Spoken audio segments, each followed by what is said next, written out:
এইটো আমাৰ একচুৱেলি ৰেলৱেৰ বিজি কলনী বুলি কওঁ আমি। এইটো আমাৰ 301, 303 আৰু এইফালে আমাৰ ডাক দুটা 723 আৰু 24 এইখিনিত আজি কিছুদিন ধৰি এনক্ৰোচমেণ্ট ডে বাই ডে হৈ আছে আনঅথৰাইজ ষ্ট্ৰাকচাৰ। আমি এইবিলাক প্ৰচেছ কৰি পি পি এক্টত প্ৰচেছ কৰি আমি এইবিলাক আজি এভিকশ্যন কৰি আছোঁ।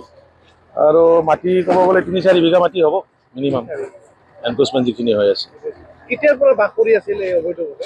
এইটো 2-3 বছৰৰ পৰা আৰম্ভ হৈছে। মানুহবিলাক ক'ৰ হয়? এইটোতো দেখিলে আপোনালোকেও গম পাইছে কি মানুহ হয়।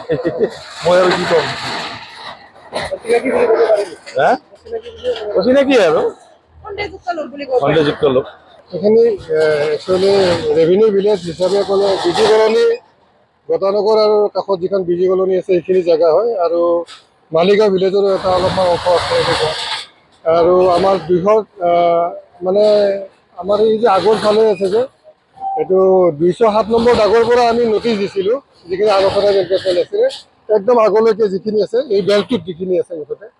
যিহেতু কিছুমানে কোৰ্টত গৈছে, যি ষ্টে পাইছে তেওঁলোকক আমি কৰা নাই। বাকী যিবিলাকে কোৰ্টত যোৱা নাই তেওঁলোকৰ এগেইনষ্টত মানে ফৰ্চিবল ইভেকশ্যনৰ অৰ্ডাৰটো উলিয়াই লৈ পি পি এক্টৰ 5(2) যিটো ছেকশ্যন আছে 5/2 সেইটো ফ'ল' কৰি কিনে আমি আজি হেৰি কৰিছোঁ।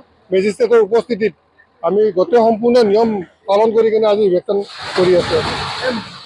ইয়াতে কি হয়, 2-1 মানুহ আহে প্ৰথমতে, কিমান এটা মানুহে গুৰুত্ব দিয়া সময় নাই, কাৰণ চববিলাক অভাৰলোডেড কামত। তথাপিতো আহি চাই কৈ দিয়ে, মুখেৰে কৈ দিয়ে তোমালোকে নাথাকিবা, কিন্তু তেওঁলোক আহি বহে, ৰাতাৰাতিৰ ভিতৰতে ভৰ্তি হৈ যায়। ক'ৰ পৰা আহে অচিনাকি মানুহ, এইবিলাক সন্দেহযুক্ত মানুহ, আমিও গম নাপাওঁ। হ'বও বেয়া লাগে আমাৰ এতিয়া, যেতিয়া আমি নিয়মৰ মাজেদিয়ে যাই কিনে কৰিব লগা হয়, সেই নিয়মখিনি ফ'ল' কৰোঁতে অলপ সময় লাগি যায়।